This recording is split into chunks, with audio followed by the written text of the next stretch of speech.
prayer. Who's doing the prayer? You, who? Say it again. Sure, there's something wrong with it.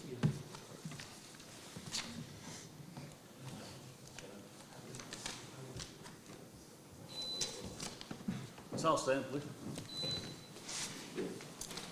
Let us pray. Dear Heavenly Father, we're grateful for your blessings. We're grateful for these beautiful mountains we call home. Lord, we ask your blessing on our communities, our county, our state, our nation. Lord, we ask your blessings on this meeting tonight. We ask that you would truly help us to make good choices, sound decisions for the benefit of our county and its citizens. Lord, to lift up those members of our community and close county family who are having illnesses and surgeries, and we lift them up to you. And those who have passed away and lost loved ones, Lord, we lift them up to you for your comfort. We are amazed by your love. These things we ask in Jesus' name. Amen.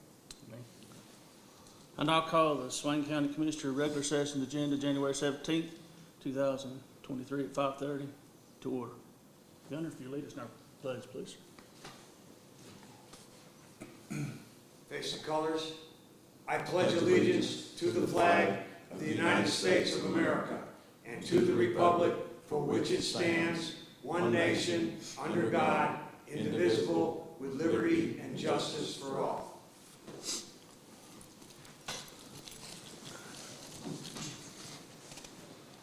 First up, is there any adjustments to this agenda that you guys think we need to make?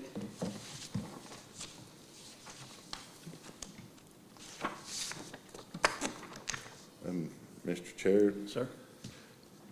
I know I'd talked to you about it, and I didn't know who else had been talked to, but the budget amendment number 5, I'd like to table that until Mr. King's here. I'd like to make a motion that we table budget amendment number 5 until Mr. King's here to answer some more questions about it. Second. Okay. All in favor, please raise your right hand. Pass 4-0. So budget amendment number 5 will be tabled till our county manager is able to come back and meet with us.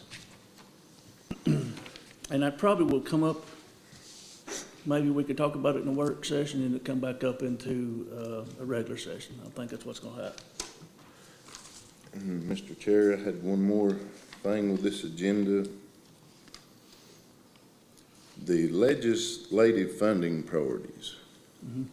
Do we have a time limit that Mr. Clampett was wanting us to, can we talk about this at our next meeting before we put it all together? Because I've got a bunch of stuff here I just jotted down, and I'd like to go through it and talk to you guys about some of it first before we just go to, unless we can talk about some in new business. We can talk about some in new business as well.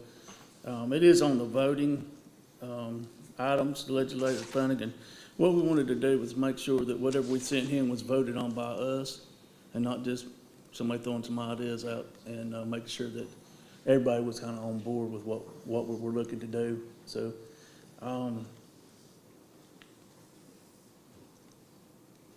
there is a time limit. The time limit is January the 31st. He has to have all this in his office by January the 31st. I did talk to him about that, asked him about the time limit. Let's get down there, and we can decide by talking about it if we want to vote on it tonight or table it. And if we table it, we'd probably have to move it into a special session to vote on it. So let's talk about that when we get there, if that's fine with you guys. That sounds good to me.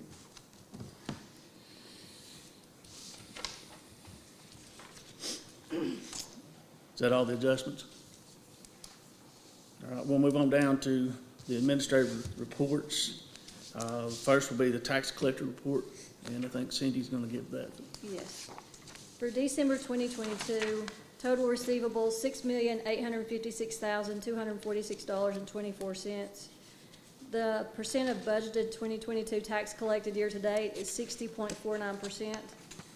The total amount of waste fees collected this month were $225,017.14. The waste fee collected year-to-date is $719,968.71. Total monthly collected is $1,636, let me start over, excuse me. $1,636,644.65. Total collected year-to-date is $4,879,239.60. And then the amount of motor vehicle taxes this month was $30,519.07. And the total, vehicle tax collected year-to-date is $230,805.10. Guys got any questions on that? If not, I'll entertain a motion to accept. Make a motion to accept tax And a report. second. Second. All in favor, please raise your right hand. 4-0. Next is the finance officer's report.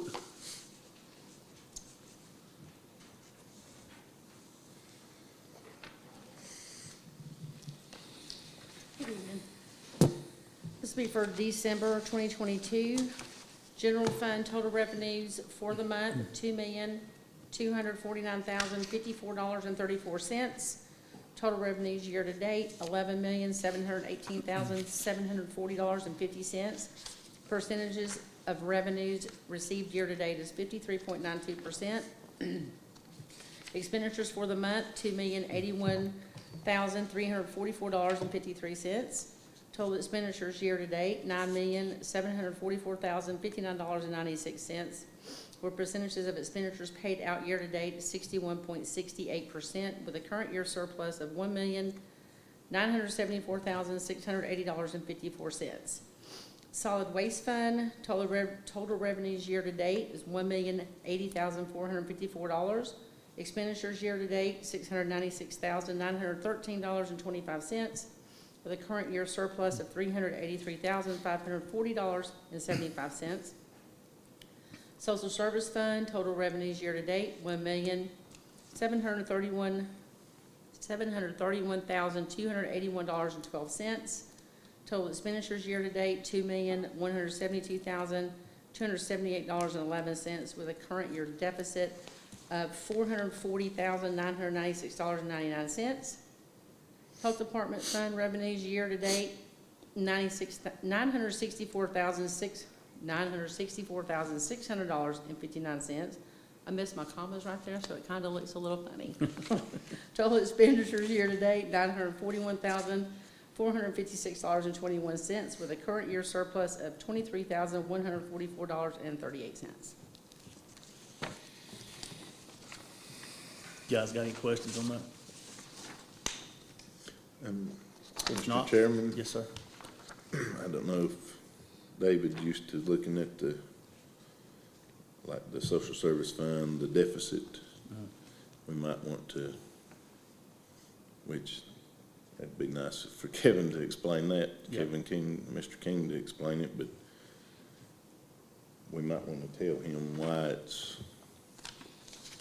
on the negative. And from my understanding, this is how it's been since I've been here. The social services, the state gives us money at the end, reimbursements, and will be in the hole probably. So you're always in the negative?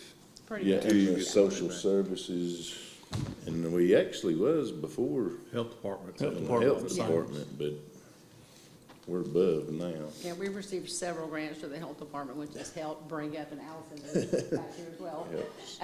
With the Good job. social service fund, with being in a deficit, we do have a lot more expenditures that come in through the reimbursement process that comes down from the state. And we only get, since about 80% now, there seems to be a lot more. Thank you, bringing that up, because it does look weird when you first look at it. It does.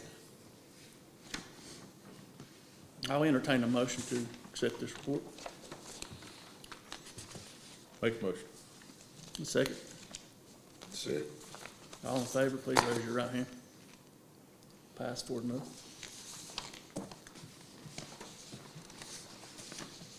We talked about the budget amendment number 5 will be tabled until our next, I think we'll probably talk about it in the work session and then probably end up voting for it in the regular session, if that works for you guys.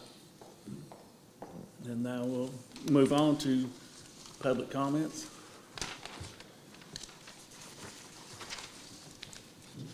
And first up is David Garrett. David, just state your name and you'll have 3 minutes to give us public comments. Thank you, Chairman, Commissioners. Appreciate y'all's time today. I'm David Garrett. I am the Director of the Southwestern Workforce Development Board and an employee of the Southwestern Commission. I'm here to voice my support for expansion of the Mariana Black Library. Swain County has always been a great partner to our NC Works Career Centers. The workforce boards oversee those centers. You guys, the county has given us free space downtown. We've been in the administration building. We've had space in this building.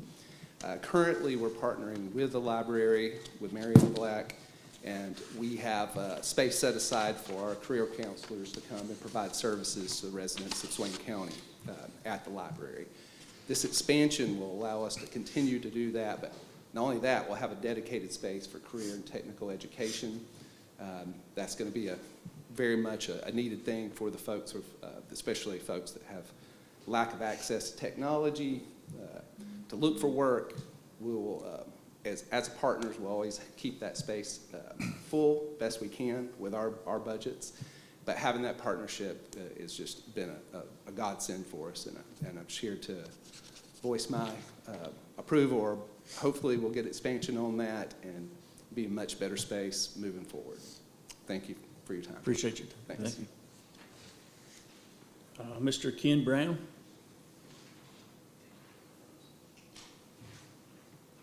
Good afternoon, Commissioners. Absolutely. Thank you for hearing my time. I'm here as the Executive Director of the Watershed Association of Tuckasegee River, and here to voice my and the Watershed Association's complete opposition to dropping the erosion control ordinance in Swain County. We'd further like to know why you're doing that. We work with the State Department of Environmental Quality, and we do monitoring all over this watershed, which the Tuckasegee is located, a good portion of in Swain County. And we know that sediment from construction sites and et cetera is one of our most impactful pollutants in our waterways. And as a matter of fact, it is largely responsible for the lack of reproductive populations of native fishes in these waterways. So when you lose your ability to enforce your erosion control in the county, you lose your ability to, the state is secondary to the county when it comes to enforcement and to monitoring, for one thing. So I would ask you, is there anything we can do to convince you to, sorry about that, to guide you in a different direction? As we know, this will have a huge negative impact on the Swain County economy, the eventuality of it. Is it permissible to ask that question? I tell you, we usually don't give you answers during the public comment. Okay. But when we move on down to this, there will be some discussion about it. Okay. And you can hear from our board then, if that's fine. Okay. Would you consider consulting with the Watershed Association? And I have talked to the North Carolina Department of Environmental Quality, and I can tell you this, Demler, Division of Energy Mining and Land Resources, and Division of Water Resources, both organizations are firmly opposed to you doing away with the ordinance. So I hope that you'll reconsider, and thank you for your time. Thank you, sir. Mr. Ralph Murphy?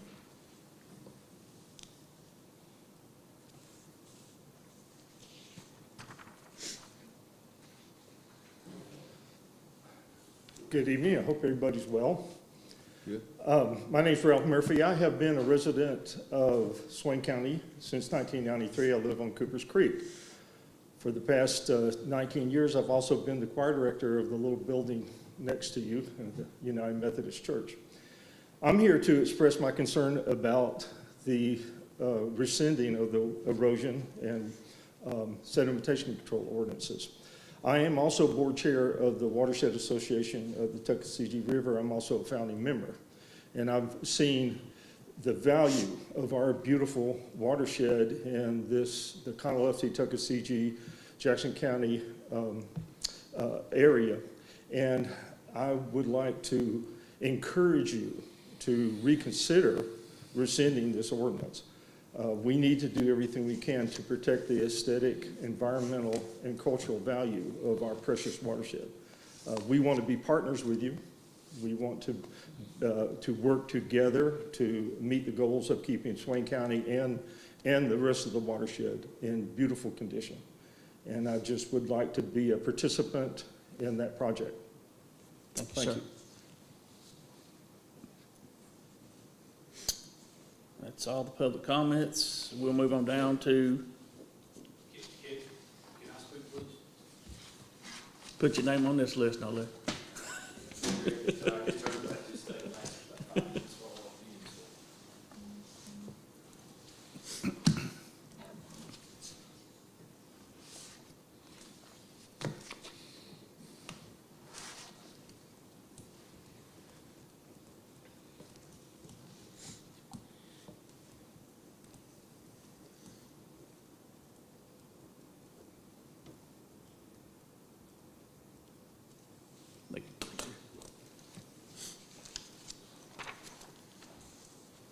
Hey, you guys know me. I'm Eugene Schuler. I'm owner of Fly Fishing the Smokies. I'm also one of the board members of the Tourism Development Authority here.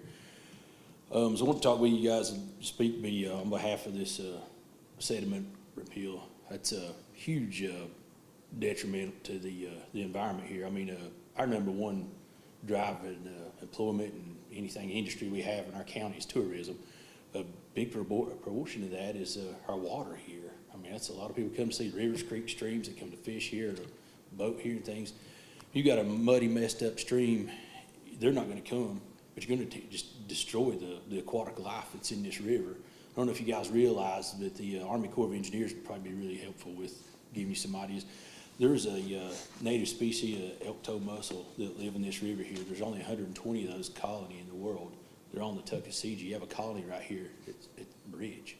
Just right down here, it's just barely there, right below Devil's Dip. And then down here, that's the only, and there's a little bit left of that Dillsboro Dam site up there. That's it in the world. You also have a olive darter that lives here as well that's highly endangered as well. So, and you have a colonies of those along through here, let alone the sickle-fin red horse. But we have trout here now. We spend a lot of time and effort and energy, and you've seen directly the benefits of the tourism from the trout fishermen having this delayed harvest here. If you get that river muddy again, you're going to ruin that. The state will pull that thing. It won't be here. Then there goes your trout fish right here. There goes everybody's property values on here. These guys building and developing it here, it's a lot of money when they build and develop and put something here, one-time shot. That person that built that property, put something there, he made some money at one point.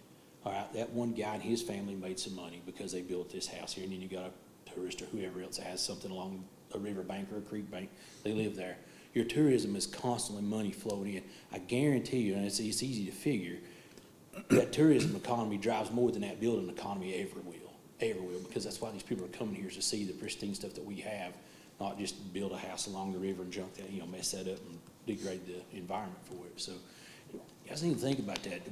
Try to urge you to table this thing, look at it, sit back. I don't know, because I just now heard about this thing last quarter, but the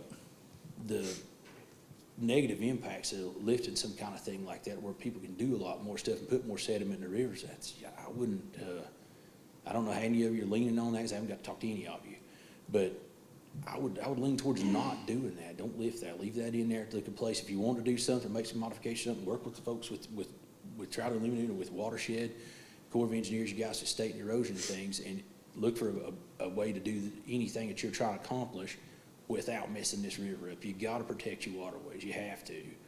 I mean, you're going to ruin all kinds of economy stuff if you don't.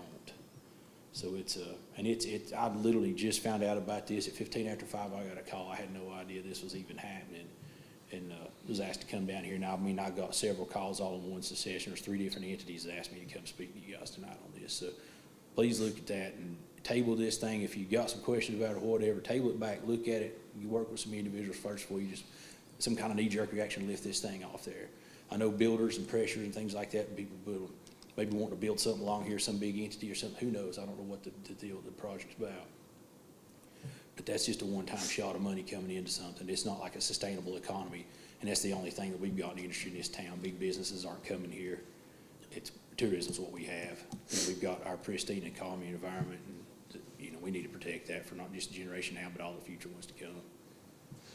I appreciate it, guys. Thank you.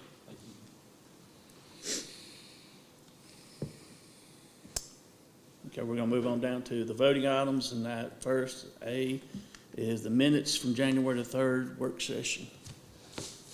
I make a motion that we accept the minutes. Need a second? Second it. Any discussion? All in favor, please raise your right hand. Pass 4, nothing. And now we'll move on down to the ordinances that we talked about in the last work session. We'll start with the noise ordinance repeal. So I know that there's gonna be some discussion on these, and I think that's a good thing. So if anybody's got any discussion they want, I know we've read it and we've talked about this. We've been talking about these ordinances probably for A while. how long, Ken? A A long pretty good time. while, right? Yeah, it's nothing new. It's nothing, no knee-jerk reaction. It's nothing that we've not discussed at our meetings. In fact, on the erosion control ordinance, I personally was on a committee where we were going over the whole ordinance. And we'll talk about that here in a moment as well. Let's get to, Yeah, the noise ordinance, my understanding, Mr. Chairman, is it's not written well. It's, doesn't stand up in court well. That's what we were told. And so it has more to do with us, getting rid of ordinances that don't really stand the test.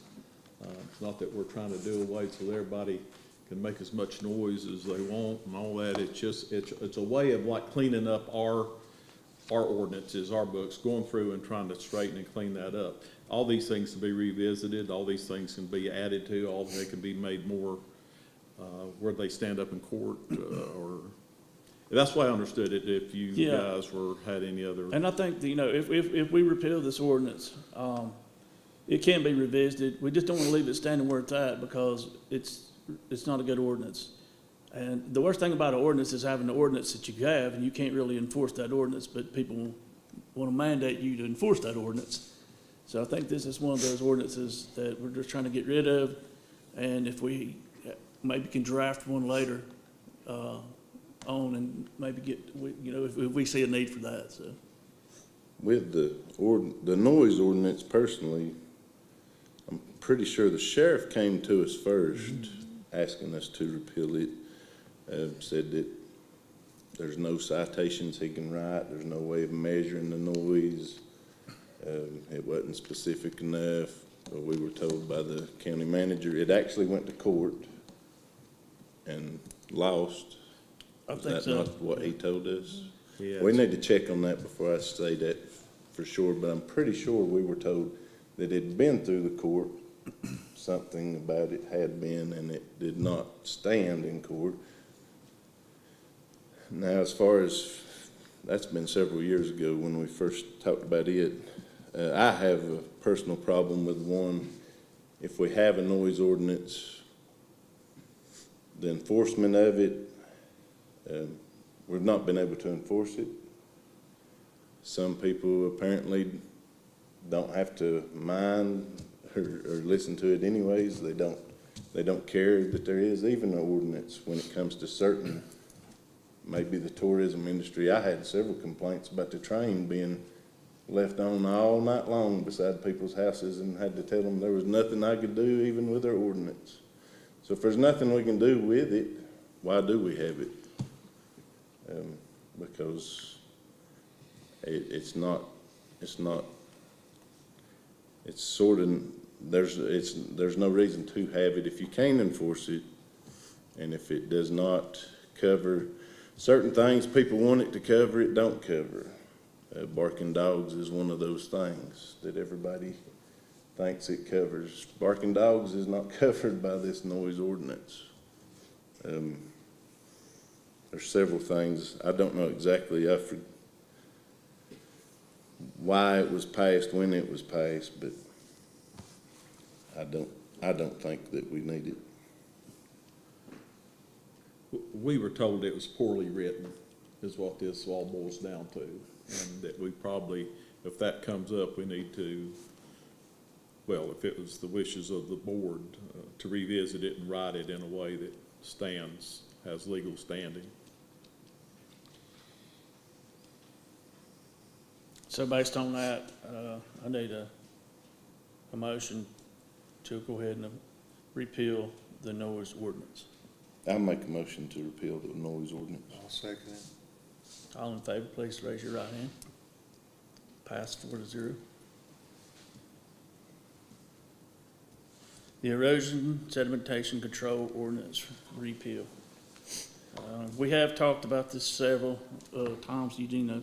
I'm not addressing you, but I'm just saying. We have talked about it several times, and I tell you, there's a few things that come up with it that maybe some people don't know. We adopted this ordinance back in 2001. This is a state actual backbone ordinance. They have their own ordinance, and we just kind of developed our ordinance off of theirs. And to do that, you got to send your ordinance to the state, and they got to okay your ordinance. So it has to be backbone, with all their stuff. We just plug in our names and some fees and stuff. But it come up. We actually had a committee looking at this ordinance that we're trying to figure out how we can change some of it. A lot of it you can't change. It's impossible to change because, again, it's state backed. We talked about it several times about what to do with it. And what's happened was we had an audit of our erosion control program, and it happens every 5-6 years whenever the state thinks they can come in and do it. And this last audit did not go great, and they asked that if we were to continue our erosion control ordinance, that we would have to hire somebody or have somebody that comes from our department and send them to Asheville to train them every day for a year before we could continue with our erosion control program. This did not happen because of somebody's lack of work or lack of job. It happened because of we didn't have the people, and we didn't have especially the trained people. And I've worked with the watershed. I appreciate you guys coming. You do a fantastic job what you do. I've worked with Roger Clapp and those guys for years in the erosion control and sedimentation program. And what happened is they put that kind of mandated that. And so this is a unfunded mandate that they handed us in 2001. Now they're going to mandate us to put more money into it to try to keep it running. And the state already has the exact same ordinance doing. And I've talked to several people, and some people say, well, the state ain't going to come out here, that they might not come out here and look at this stuff, but because they're undermanned. And I'm going to say this very lightly, I can't help the state's undermanned. That's the state's problem. They need to fix that. So that's the reason this has kind of come up. It's not because we don't want to protect Swain County, the waters in Swain County. And I know about the aquatics and the fish, and I know that trout and those species do not survive in sedimentation waters. They have to have clear water to be able to live in because of the bugs that they eat will not survive in the sedimentation water. And so we do know that, and this, like, again, it came up that we got to do something. So and that's where we thought we'll just hand it back to the state. And what would in turn happen is if somebody had problems within the county, they'd call the county inspections office, and the county inspections office would send it to the state, and the state would be involved. And one of the good things about that is the state has more backing power than we do. I worked for the county for 15 years and done this erosion control program for that long, pretty much. The state has the Attorney General's office. So if there's a development out there that's pushing mud in the river and it went to the county would go and look at it, and it'd take forever for us to be able to implement fines. And that I know of, we've never implemented any fines in the county. The state has the Attorney General's office, that if that development was pushing mud in the river, they should be able to stop them and fine them accurately. And they have they may not have the manpower that we think, but all their manpower are qualified. Most of them's NC State graduates. So they know exactly how it works and what it looks like. I went to one conference one time that the state had fined some big development somewhere and went to court, took about 3 months in court. The state ended up losing, and the attorney fees alone was like $300,000-400,000. And that's one thing we don't want to get into. So again, I see you guys' point, I understand it, and I've had a couple calls about it, and I've had some emails about it as well, that you know, we want to protect this, and I don't know how we can go forward now without sending it back to the state. You guys got anything, questions? No, but I have there's several other things too. When we went over this erosion control plan, there were lots of things that were not being implemented. There were lots of things that even the state told, like the continuing education class, we're supposed to give that at the beginning of every year for anybody that moves dirt in the county. Okay, we tried that a little while. Even the state person told our excavator people, as long as it's got seed or grass on it, we'll be all right with it, which goes directly against what this ordinance says. This ordinance says so many days, there's a time, isn't there, about the seed changes. and It's like, all yeah. this stuff according to their own ordinance stuff. And they gave us this ordinance. We were at a spot where we also are having a hard time getting anybody that wants to do that job. There's issues with the committee on the different people that was on the committee that was supposed to be helping look over the erosion control plans, and some of those were dirt movers, but there was issues with that to me personally, because it gave that committee, any member of that committee had the authority to go on my property just if they suspected something was going on. I had a major issue with that. I don't like that at all, but that's my personal view on that. But there's several things that said specifically in our ordinance that you couldn't separate your development into 1 acre parcels and do it. Like some people were getting away with it. They're gonna do 1 acre, not break open, but 1 acre of ground at a time. Well, in our ordinance, it specifically says you cannot do that. And there's a whole bunch more to it and it was, I was wanting to trim it back. And at the committee, everybody wanted to add more, change it to more extensive, but I don't believe it's fair to certain people in the community to make it as hard on them as you can, because then you're sort of like we are now. People with money can pretty much do what they want to. They can afford the erosion control plans. Somebody else might not be able to. If you break open more than 1 acre of ground, you're supposed to have an erosion control plan. We went through this with a citizen of this county who built a driveway and built their own personal house, and then we're not going to be allowed to hook up electricity to their house because in some of it we failed. We should have made them do things, I guess. If we'd have done it, maybe it wouldn't have got to that point, but it still put, if they had to get an erosion control plan, they'd had to hire it out. Now, here's the debate too. Some people say that the erosion control plan, some people believe you have to have an engineer or a like person to do the erosion control plan, and we're finding that some people are using loopholes in interpretation of the ordinance also. We went through this on East Alarka. They did not have an engineer, didn't do their erosion control plan, they done it themselves. Apparently, it's not illegal. So it's sort of, there's a whole lot to it that we can enforce, we can't enforce, and then when you have the state tell us, well, you can't, it's all right for them to do that, then I don't know exactly what we're doing. Then let's let the state do it. Then when I call water quality about a man's fish pond being filled up from silt from a development which happened on East Alarka, and I was told by the state man, I had to call him several times, he did not care. And as long as that man followed the rules and spent the money, he said he's doing what we're telling him to do. And as long as he'd done that, we couldn't enforce, we couldn't fine them, we couldn't do anything. But that was my stance on it. That's why I believe that let the state have it back. Well, if we can't enforce it, and the state's done got one in place, what good is it doing us, you know?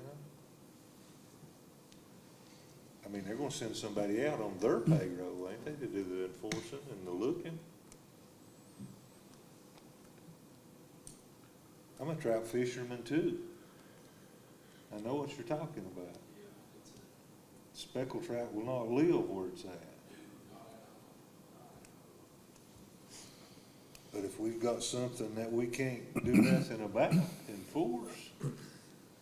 Another thing about the state, if the state takes it over with, what we had in place was we had a member, a board of like five people that looked at these plans. So a plan came in that's over an acre, we sent it to that board, they looked at and what they were looking for, they weren't gonna say that it's gonna work. All they were saying was, what's in our ordinances on this plan? And then they would follow up with anything else. The state, you know, if you send a plan to the state now, you're gonna have an engineer looking at that plan. It's not just gonna be somebody that's saying, hey, yeah, it makes an ordinance. They're gonna say, will this slope work? Will it not work?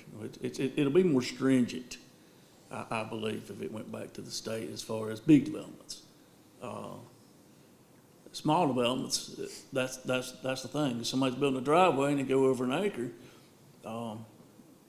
you know, it's not near a creek, it's not near any kind of trout buffer or anything like that. But still, they have to have. I mean, I had plans in my office where I had a house pad and a driveway. That was all. It was on the plan. Cost them $1,000 to get that drawn up. So I mean, it's got its pluses and its minuses, and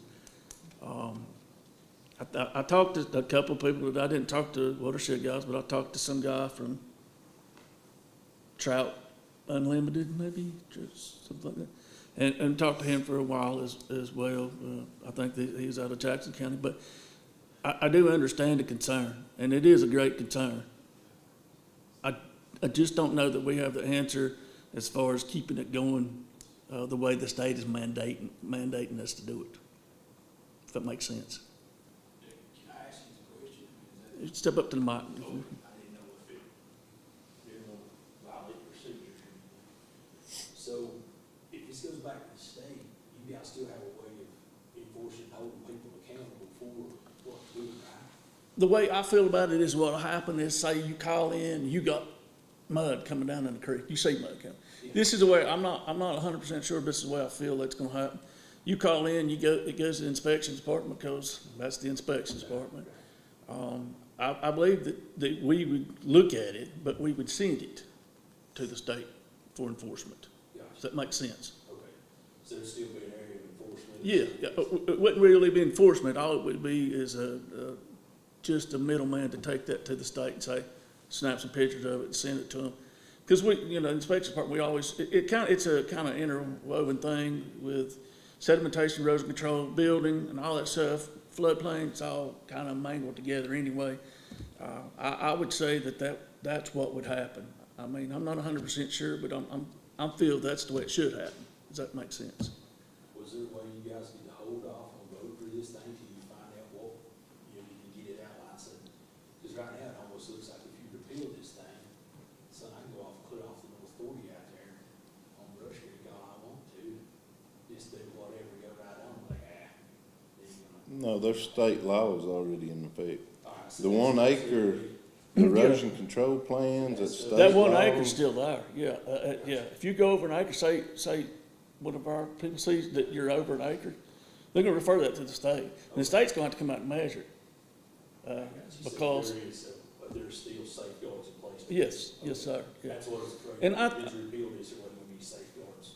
And that's one thing I wanted to make sure that there was enough information out there. A lot of times we just see part of it and then we, Yeah, because what I was seeing was just a little, exactly. And some email stuff. that's why I wanted to talk about this and kind of get it out in the open, yeah, so. All right.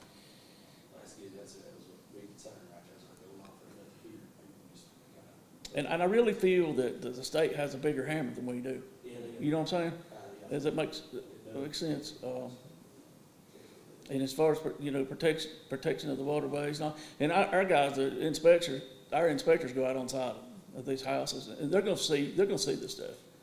And they're not gonna turn their head and not look at it. It's, we'll make sure that they say, you've got to report this. I mean, because reporting's not enforcement, it's reporting. And so we're not enforcing it, we're just reporting it to be enforced, if that makes sense. Yes. All right. Good deal, I appreciate that. Yes, sir. Yes, sir. Mr. Chairman, if I may, I think it may be just perception. There's a perception that we're trying to do away with erosion control and so on. That's not what we're doing. We're trying to make it to where actually maybe has more teeth by the state enforcing it than our enforcement. So I certainly, and I don't want to speak for the board, but I'm pretty sure, we are absolutely want clean waters. We don't want silt in our streams. We don't want any of that either. What it is, it's state enforcement as opposed to county enforcement. We don't have it seems as if we do not have the manpower or the training right now to follow their line. So it's like, let them have it, let them enforce it, let them take it over. It's not that we are trying to do away with erosion control per se. It's just turning it over for the state enforcement of that control. To answer any other questions, I don't know, Mr. Chairman. I mean, if this wanted to be tabled while somebody else spoke to it, I mean, I'm okay with that as well. But whatever the board wants to do, but I think there's a perception issue that we're missing right now. I think it's being perceived one way, and we're not intending it to be that way, but that is the way it's perceived. So I don't know if taking more time to reach out to the parties that have their concerns would help that or not. I don't know, Mr. Chairman. Sir?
if I might can.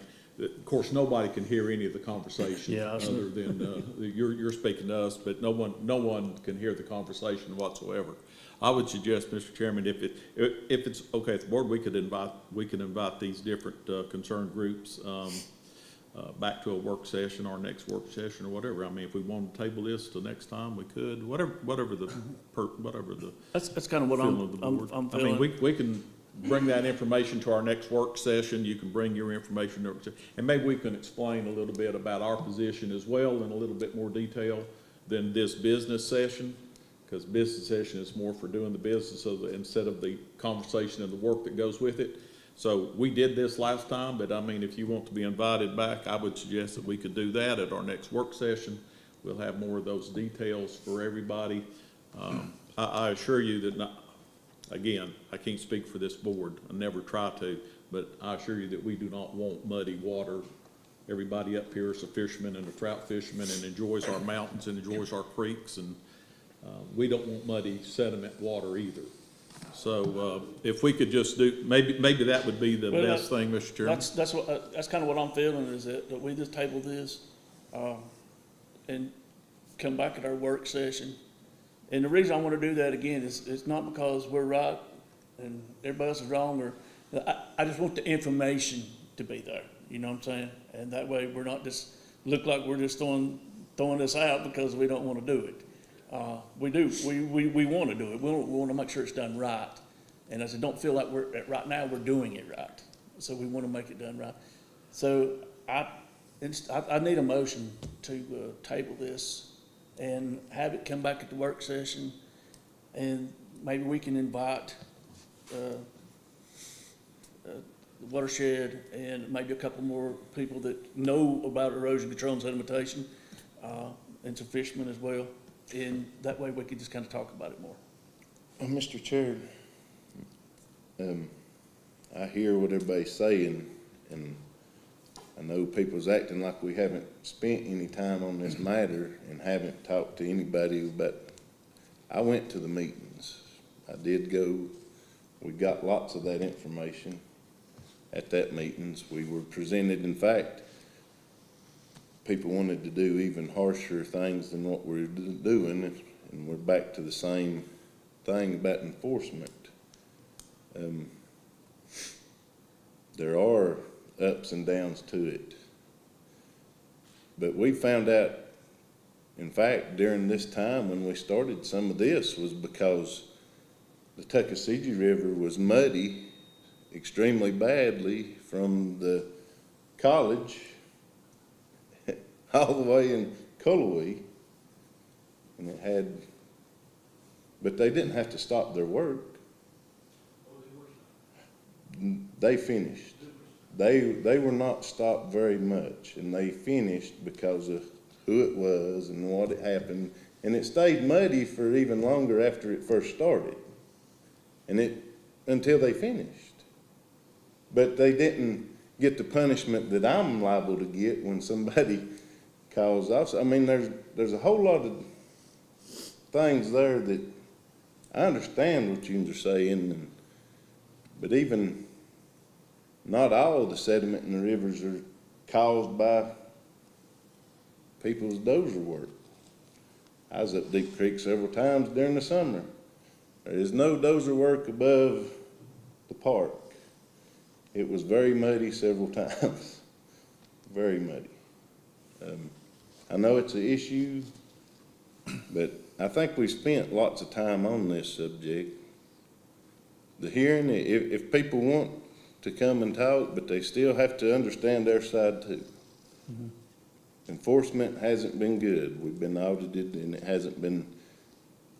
If we do enforce it, we're going to have to hire some people to enforce it. A whole lot more things has to go on. We have to have a better interpretation on lots of it too. From the storm drainage parts of it.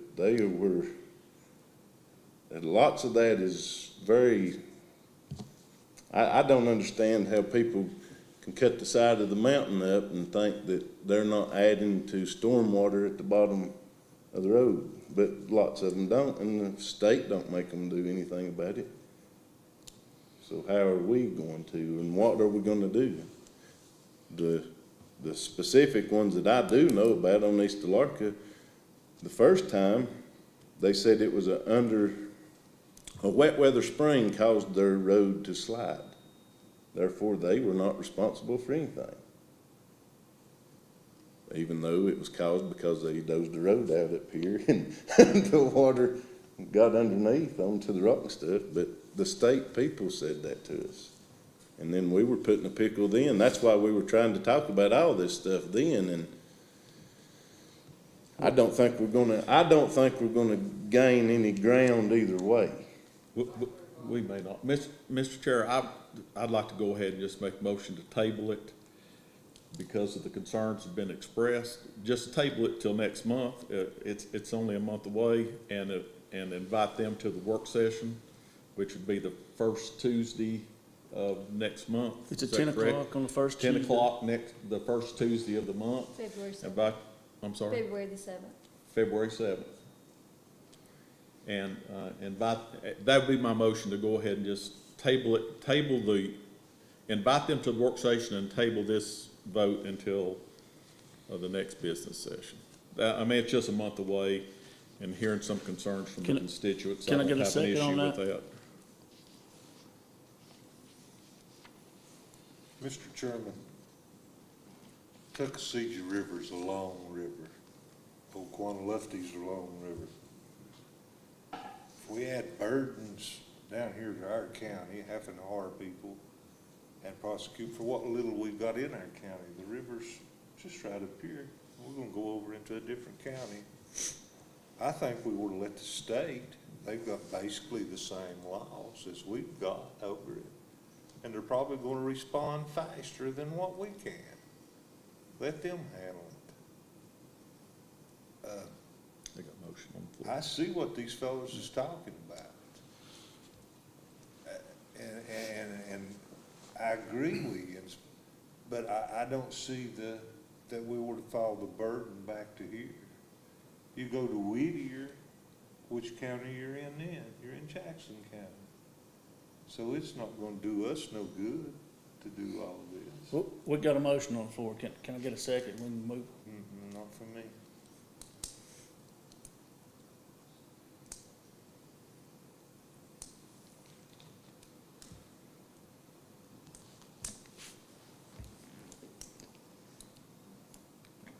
You got a motion on the floor.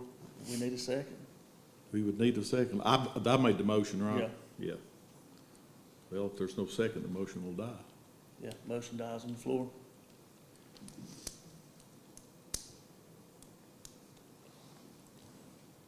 If it's not tabled, then we need a motion to vote. Need a second? I second. Any discussion? I'm just, I guess my position's the same. It's not that I'm against this ordinance, but because of the concerns for our citizens, I just think it wouldn't hurt us to put it off a month or a few weeks, you know, so that would be my position. So I would probably vote against it just for that reason. Not that I'm against but I'm just thinking that the concerns of the citizens is worth hearing.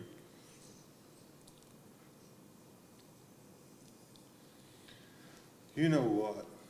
I agree with you, Roger. I do. I agree with you. So we got we got a motion on the floor. We got a second. Let these fellows have a chance to talk to what they're talking. Okay. Let So, Mr. Loftus take is it by orders he can motion to take that off? yeah, he has to rescind, you have to I'll rescind. rescind it. We'll give them a chance to give us what they want. Okay. So now we go back, Well, all right then, I'll make another motion that we just table this for a month. We will vote on it our next business meeting, and in the meantime, we'll have a work session before then on February 7th. Are you keeping up with all Yeah, I those think notes? so. And I will second it this Okay, time. thank you. so motion, sorry. Any discussion on that? All in favor, please raise your right hand. Opposed? One. 3-1, passed 3-1. We'll have this, on the first Tuesday, 10 o'clock, February the 7th. We'll, I guess, public comment. We'll have public comment for that. And then I guess we'll have some discussion. We'll figure out where we're to put some discussion on this. And I guess they could be, yes, did you say put on the agenda? Is that what you said? I'm sorry, I Yes, didn't hear you. yes. Yeah. So you guys could be put on the agenda for the And when work will that be? session. February the 1st, The 7th 7th? is, yes, the first Tuesday. And again, this is not just to say, we just want to make sure the information that you guys are, and the information that we are receiving is the right information. So, I think public perception is one of the things we miss in the county government. If we say something, we get half of it and everybody runs with it. So we want to make sure that what we're saying is what we're saying and what you guys are saying the same way. I want to thank all of you for considering that. I think that's proof that I think that's shows great courage and interest in doing the right thing. Well, thank you guys for coming, and we appreciate it. You can stay. Can you come up to the mic, please, sir?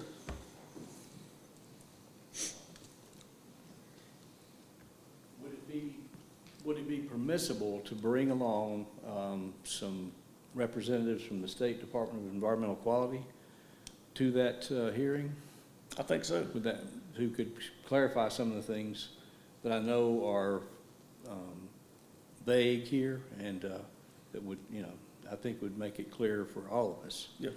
Because you brought up a point that as much as I'm involved in this kind of thing, it made me question something. So I think they can lend a lot of clarity to all of our thoughts and about this. So, thank you. Thank you. Thank you. All right. Next, the manufactured home ordinance repeal. Another ordinance that we've talked about several times. We talked about it last work session. I think we pretty much know what we're doing with that. Let's get a motion on the floor to repeal this ordinance. I'll make a motion. Can I get a second? Second. All in favor? Can we do a little discussion just to make sure, again, Yes, clarify? that's fine. I'm That's sorry. fine. Yeah, sorry. Just to clarify what we're doing here, for everybody. Our ordinance was stricter than the state's, and we're going to the state. And one of the things that was stricter in our ordinance was the space between the trailers. And so we're going to the state ordinance, which allows a little bit, would possibly allow more trailers into the trailer parks, which then therefore would increase the availability of workforce housing and so on. So we're doing this in a way that follows state guidelines, at the same time, hopefully then helping our citizens obtain housing. So that's the gist behind it. We got a motion and we got a second. All in favor, please raise your right hand. 4-0.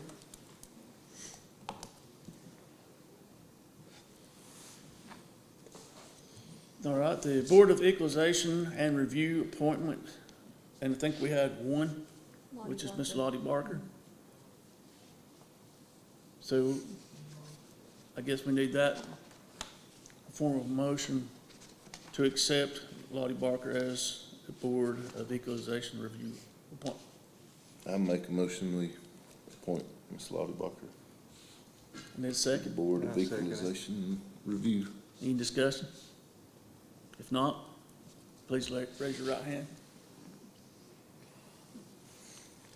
4-0.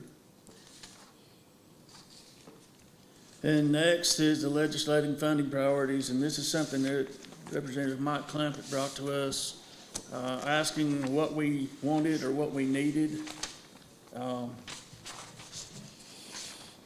I think most of you guys are aware that we're here when he talked about this, and Kenneth and I talked about this as well.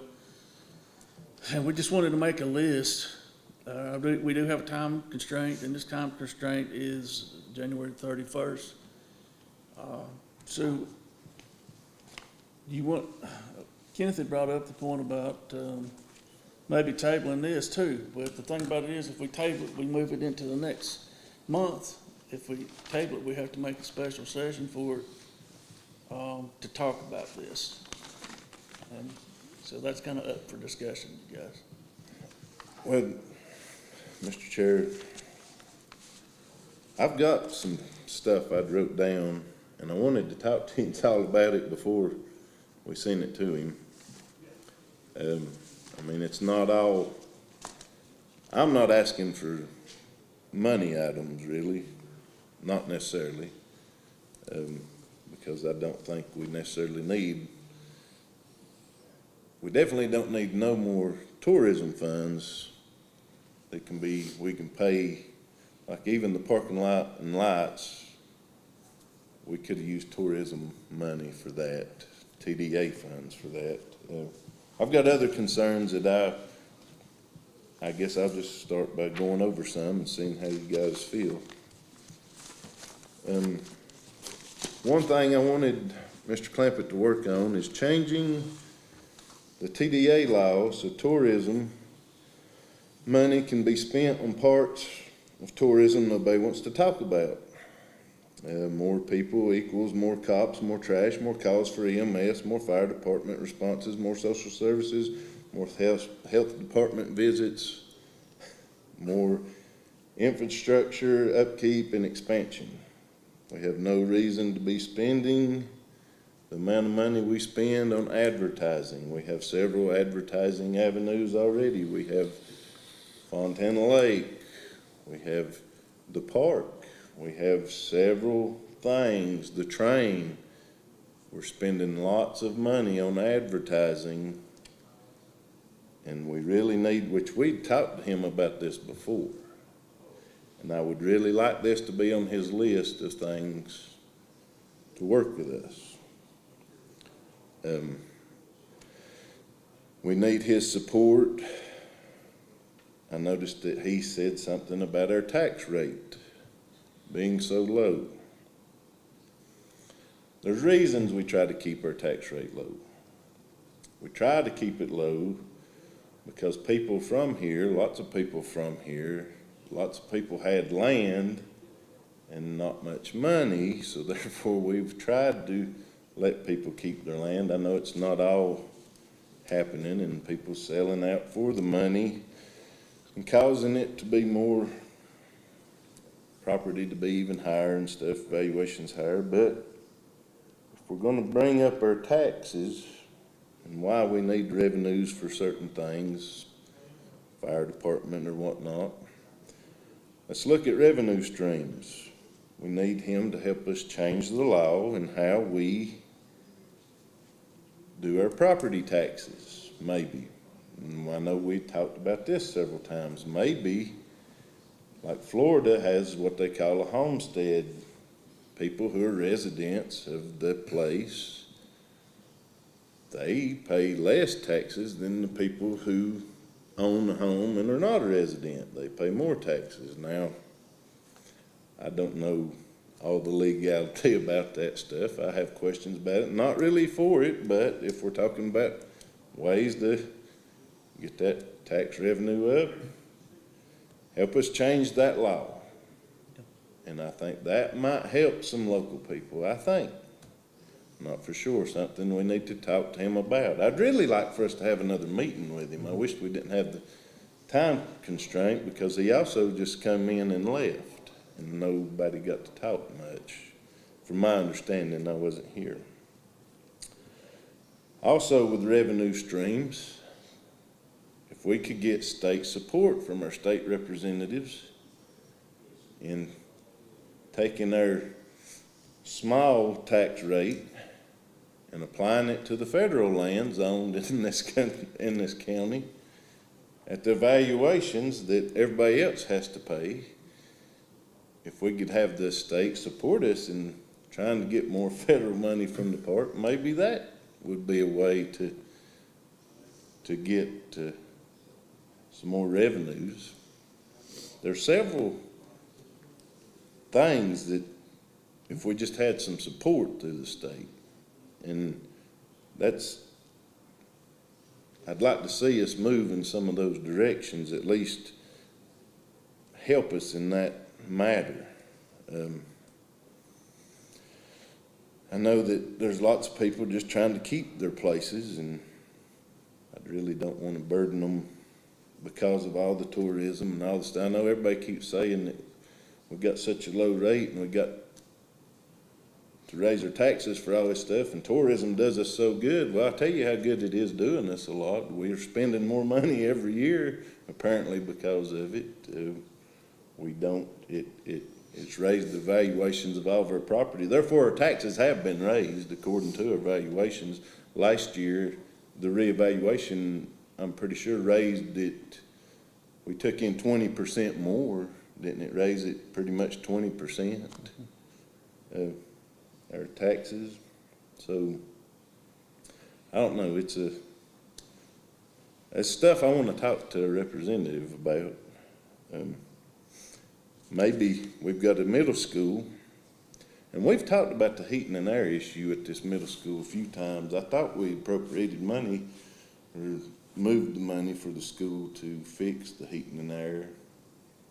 Don't know exactly why it keeps getting put off in parts or something. Maybe since the state is involved with the school stuff already, maybe we can get some influence on getting that fixed.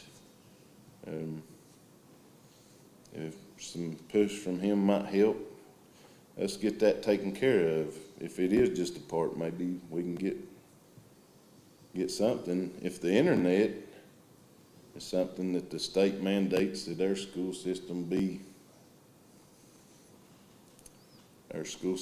needs to have access to internet, and our kids need to have it. Maybe they should really push on that, help us out a little. Our health department, the accreditation process really puts a strain on us at times. Whenever we have to go through it, it strains us. Our employees are too busy doing all that stuff, and that's a mandated state thing that we need to. I would like for the state to maybe ease off some of that, or help us direct us in a way to where we're getting, when we have our employees tied up doing all the accreditation process, that hurts us. There's just several things. Another thing with the school, maybe Mr. Clampett could help us get the train, since we've talked about it and we've had issues with it before, but the roads being blocked at certain times. I know Mr. Monteith, before his passing, brought it to our attention several times about the scheduling, conflicting with the school scheduling, and we've not been very successful at accomplishing even that simple thing, getting it. Our school apparently adjusts to that scheduling for some things. I didn't realize this, but I was told that like our football kids leave earlier to get to football practice to avoid the train traffic. The school stuff might be able to be worked out, but we really need to work out getting to the hospital because of the train. That could be life or death. We shouldn't have to schedule everything, and maybe the state, being over transportation, can help us with that. I mean, as you can see, I've got a whole lot here, but I don't know what all you guys think about some of this stuff. And even with the train, I'd like to get some help with the transportation, to get some clarification. I thought we might get it through the outdoor center lawsuit and stuff over the crossings and things, since we've had several local people here be told that they have to pay a whole lot of money to continue to have their railroad crossing. The state transportation might help us out in that.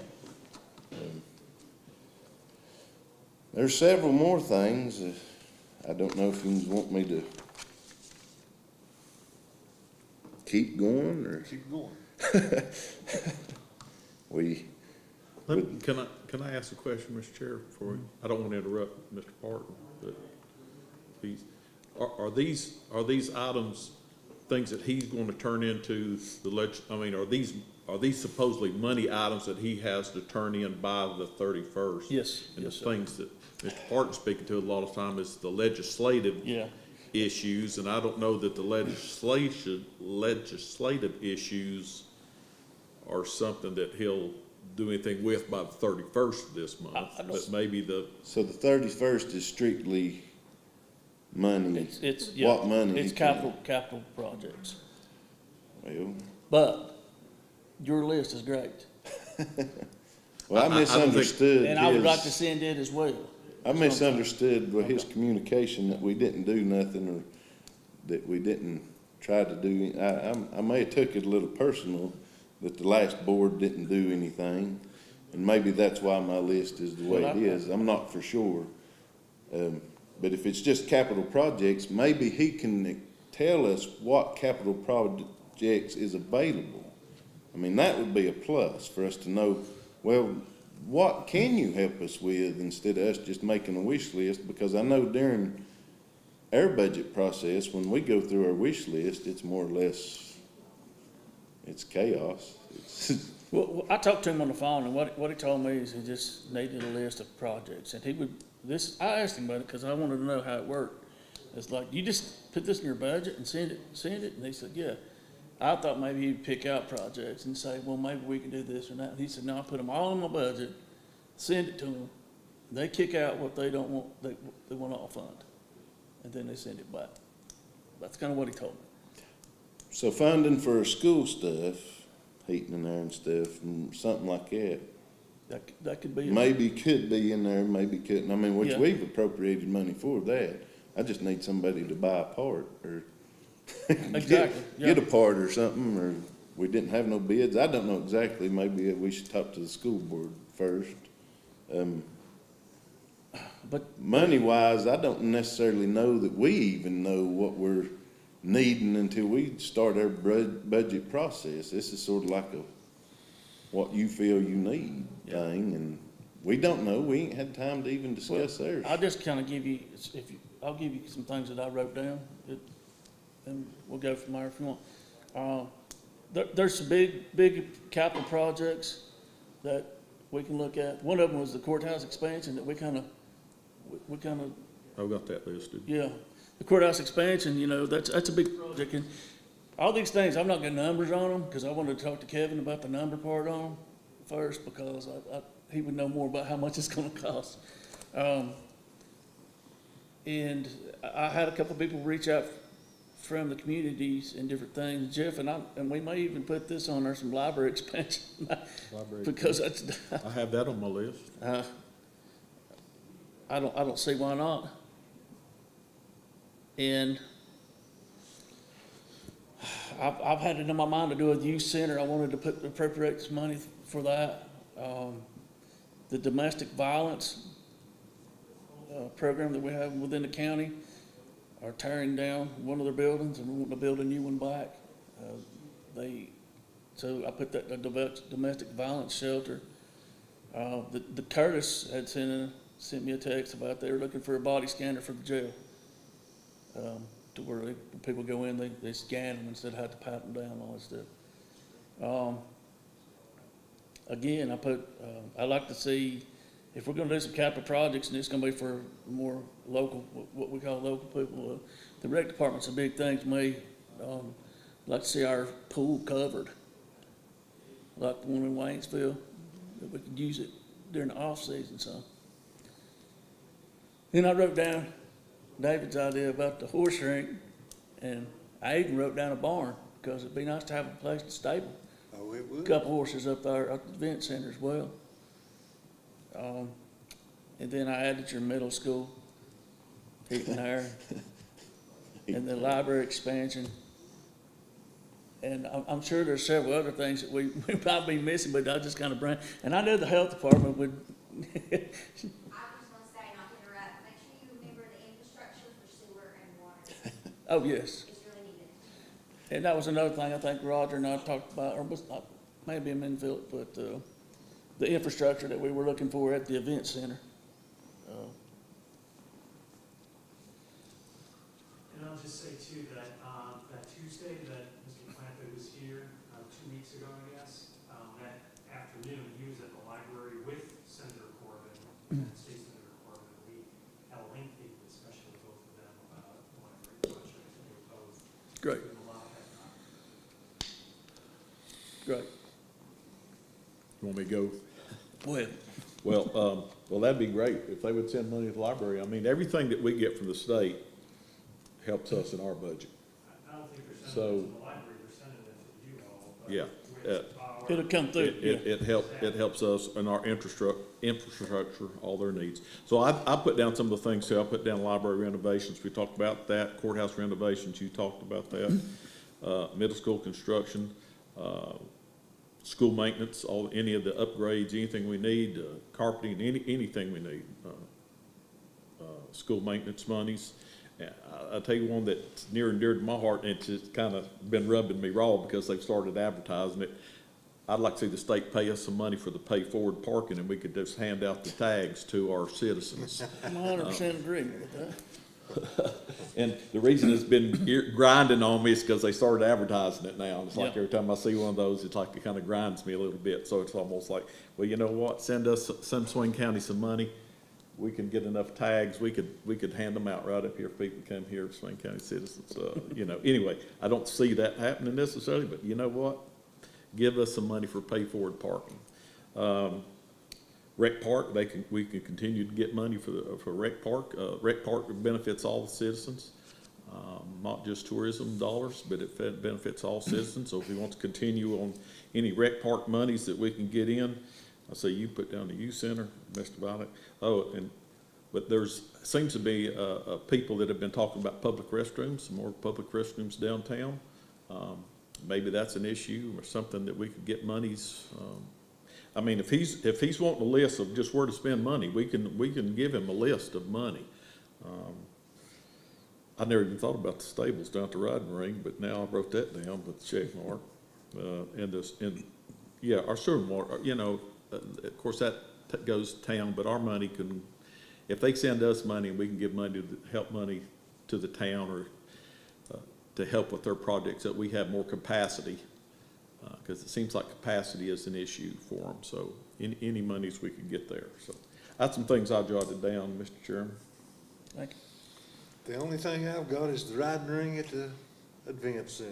I got that on there. And, Yeah, that'd be good. Monies for at the event park and so on. Yeah.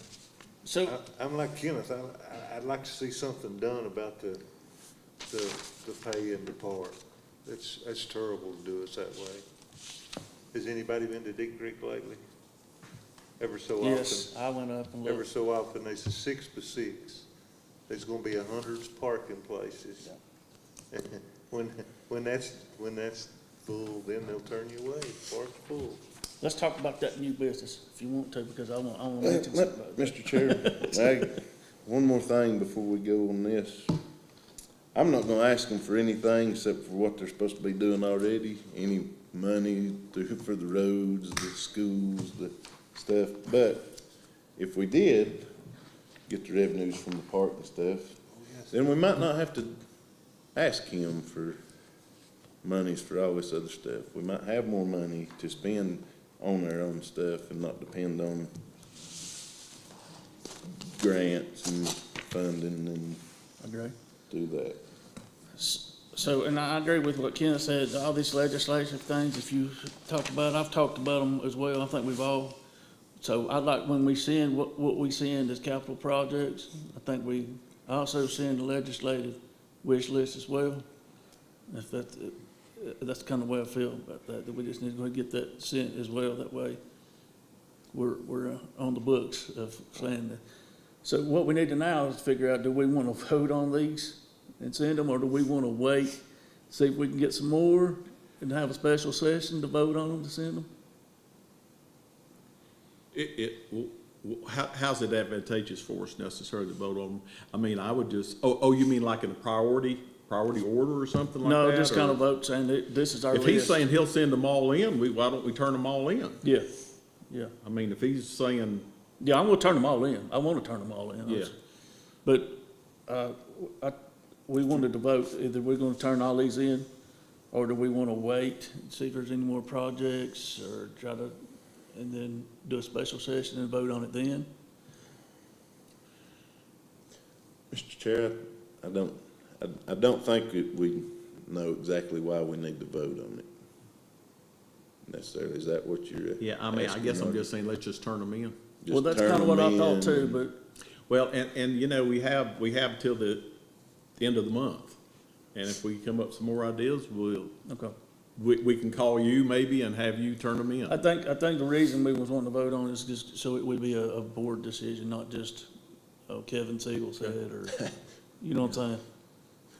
We could do a compiled list of all of them. Yeah, Get them all to me, I'll type them up. okay.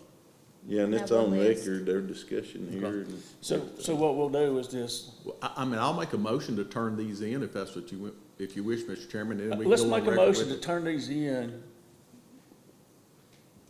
And we can also add more. Okay. Does that make sense? Leave it open. Leave it open-ended. As far as, let's make a motion that we send Representative Mike Clampett a list, and we've talked about this list tonight. Does that make sense? And actually got way off on That's other fine. things also. No, it's good stuff, I think. Well, so, Mr. Chairman, I guess I'll make a motion. Representative Clampett wants us to turn in a bunch of funded, projects to be funded. I make a motion that the list and things we've discussed, we turn into him, and if any of the board members, can think of other things, they can contact you, and you can contact Cindy and however, and we'll have these topped up and turned into him by January 31st. So I guess it's my motion to turn these funding projects into him. I get a second on that? Yeah, second. Any discussion? All in favor, please raise your right hand. Pass 4-0. Thank you, guys. All right. Now we'll move on into the new business. I'm gonna say this because of the park, what Roger brought up about the park has, released their air, what was it called? Their, Pay for, Pay- is that what but- you said? you can go ahead and start to pre-buy your park tickets now. Pay forward. Like a concert. Park pass. I know that we're not on board with this as a board. I know that the public, within the representation of the local, I've talked to so many people about this, are not on board. I propose, I don't know how good it would work or what it would, I think, I know we done a resolution against this. It didn't really do anything. I don't even know what we could do now, but I would like to write a letter specifically addressing our concerns and our problems, not just a resolution. We're saying this is where we stand. We think it's very unfair. This county's been here longer than the park has been here. Your park's in our land, not our county and your land. And just let them know where we stand. Is that making sense? Is that all right? Mr. Chair, yeah, me and Mr. Loftus has talked about this a lot. I know I've talked to you guys about this a lot when all this was going down. I think we have some grievances because I think there's lots of misleading went on. I think there's lots of fibs that were told, comparing us to other parks, comparing us to, I remember how hard it was to do the survey online. I did my survey. Even the questions on the survey were leading questions. They weren't, do you agree with this or not? They were, how do you think the money should be spent if we get this? And how, they were not, I'm all for a letter, but I'm also wanting to know if there's something else we can do. If there's I was hoping that, I thought Mr. King had said maybe some of the other counties around the park and stuff were going to get together and stand together or something. That obviously isn't happening. I know from my talks with park people and stuff, they told me that the Tennessee side said we got paid, and I want to make it, people understand what we supposedly got paid for was a road that was promised to be built, and the county paid the bond off after it was flooded. I I mean, there's more to our park, and people say, well, the Tennessee side's not even the same as ours. Ours was all condemned when they built the dam. Not all of it might not have been. The big lumber companies might have sold out. The copper mine didn't even sell out till the 80s. Late 70s, or was it 80s that the copper mine sold out? The rest of everybody else it was condemned. The TVA condemned it, took it, said, you're moving on out of here. They were forced to take whatever money they got. That's not the same. We've been misled. The paper had a big article that I believe the park sent out to everybody about nobody was against it. That wasn't true. We passed a resolution against it. And my concern on that again is like Chairman Loftus talked about, it's not just to pay it, they're narrowing down the ability to be able to park at Deep Creek. So all that grass parking that we've always done for years during birthday parties and family get-togethers and church functions, you're not gonna be able to do that now. It's only gonna be in certain parking areas. And Mr. Loftus has talked to two people with two businesses, They'll go under where there's no parking. asking where they're gonna park at when there's a whole lot more to it, but we've been just dismissed as nothing. And I mean, I wish that there was something we could do. I mean, we can bring up back when, wasn't it the president said no fees? The President of the United States at Newfound Gap said there'd never be a fee to visit this national park. There'd never be none added to or none taken away. And I believe all three of them things is big old fields.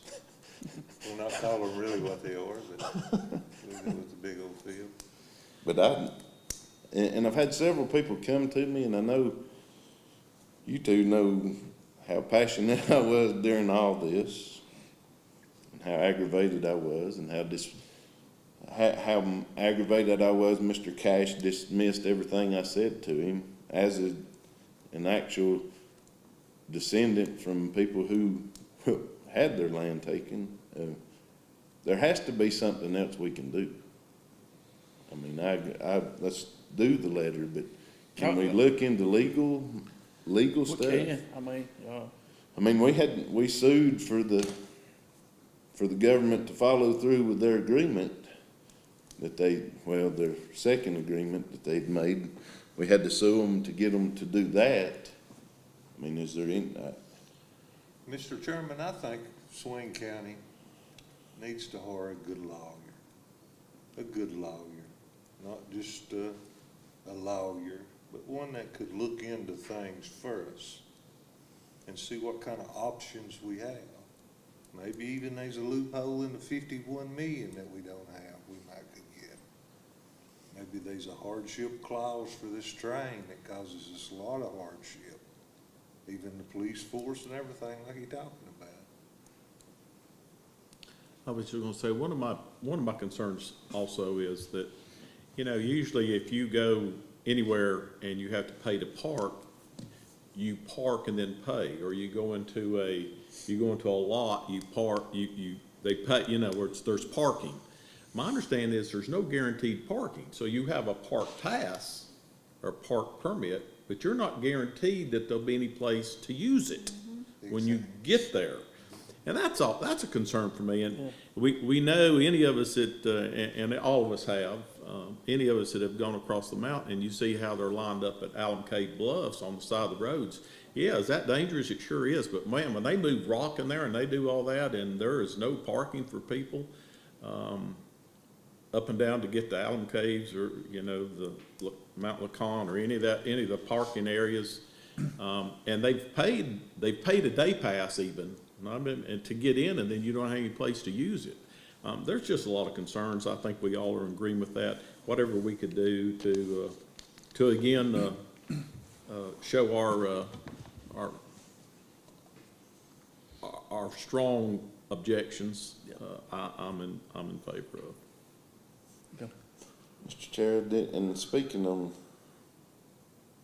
there's certain things that I don't understand about it also. Now, I know for the North Shore Cemetery Association, on their decoration dates, descendants don't have to have no permit to park, but the understanding that the park told me was that descendants didn't have to go by those dates, and that the park would work with descendants with some notification ahead of time to get in and out. In some cemeteries, you don't even have to ask the park. There's some you can walk to pretty close. I don't know how they're gonna enforce that. Enforcement's a big thing to me. They don't enforce dogs not being on the trail. Well, they pick and choose, I guess I should say. Alcohol, going up Deep Creek, floating down with a jug, cooler full of beer or something. I've saw people done it. I've actually told people it was illegal, and they talked to me pretty rough. Same as dogs, but how can we talk to them about how they're planning on enforcing this? And because even with the parking spots on their plan, you don't, as long as you're just there for 15 minutes, you don't have to have one. Yeah. You don't have to have a permit if you're just gonna be there 15 minutes. None of the people across 441 pulling over to take pictures and stuff, none of those people are gonna have to pay nothing. Mainly the people, to me, it's like they're trying to reduce certain people from using the park as much, to me, or those certain people pay more than other people. What if we write a letter and then also ask for a representative of the park to come to a meeting? We present the letter and we ask these questions. Not to put them on the spot or make them look bad or anything, just viable questions that we don't know. Would that be something we could do? If they'll come and do any of that, we can try. You know, we're natives of the county too, Swain County. Cherokee, as quick as they said that they was gonna do that, the chief at Cherokee stepped in and said he had it fixed to where they didn't have to pay. And I think we've gilded, and we've gilded, and we've gilded. We don't really have nothing to gild with them. And then there again, we throwed our bargaining chip. The only chip we had was the road. And when we throwed that down, you know, for the money, then we lost. I think they're sort of signaling us out to punish us, because when I seen what they was doing, I drove to Smokemont Campground to see if they was doing the same thing there. Not doing the same thing. It's just here. I believe, you know. Do you guys think that'd be a good idea, that we maybe try to talk to somebody? That would be a real good idea. They've got some new representatives, don't they? I think so. Any more new business? I don't know if it's new business, Mr. Chairman. I think I spoke to you earlier about it. Something had come to my attention that I did not know, and I see Allison's still back here. I don't know. I don't want to. You'll come up and talk about this. You don't even know what it is. It was brought to my attention that out of the 100 counties in North Carolina, that Swain County has the shortest longevity rate of any county in the entire state.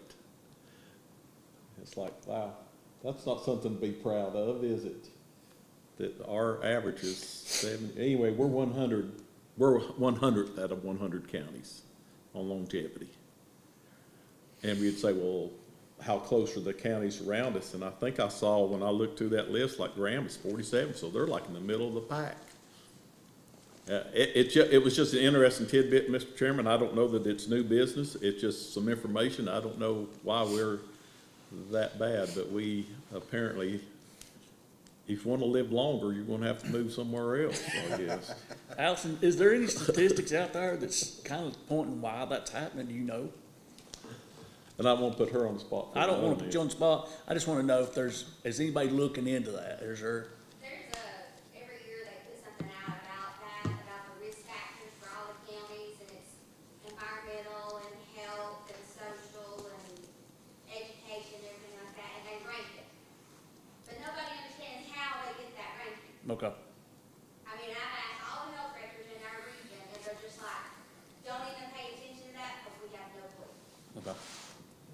Yeah, 'cause Like that, you said, I mean, Graham County would be higher than us, and you're thinking, how is that even possible? They don't even have doctors.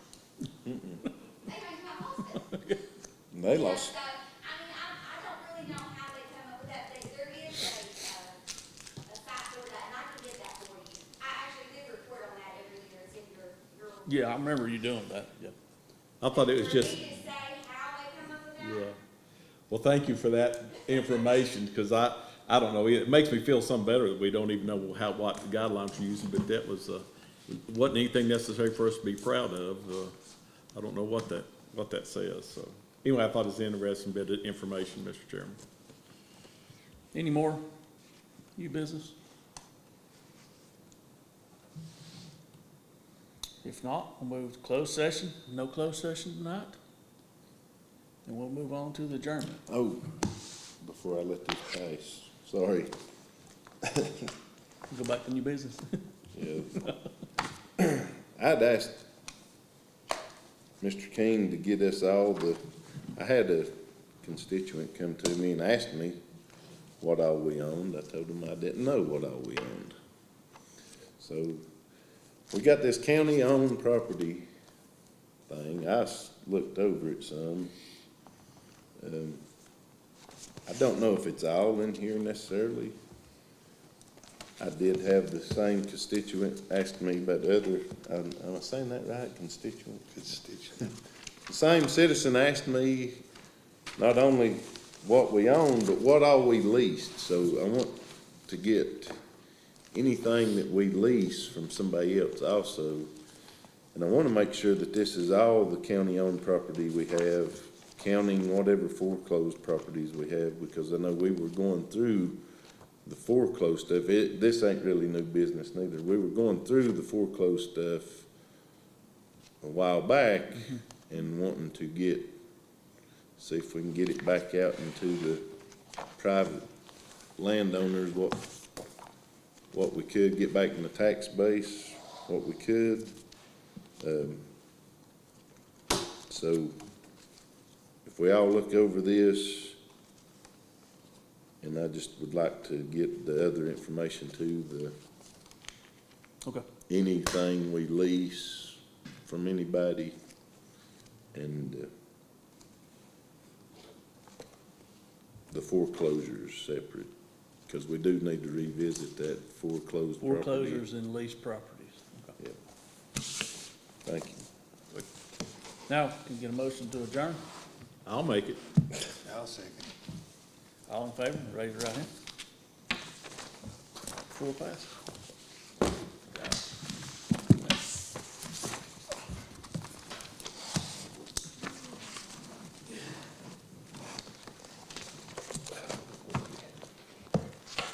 The 26th is when we meet with the school board, isn't it? Yeah, the 26th. 26th. Thanks, Roger, for clarifying that financial thing. Just started before I went on before I was getting wound up. Well, you know, we all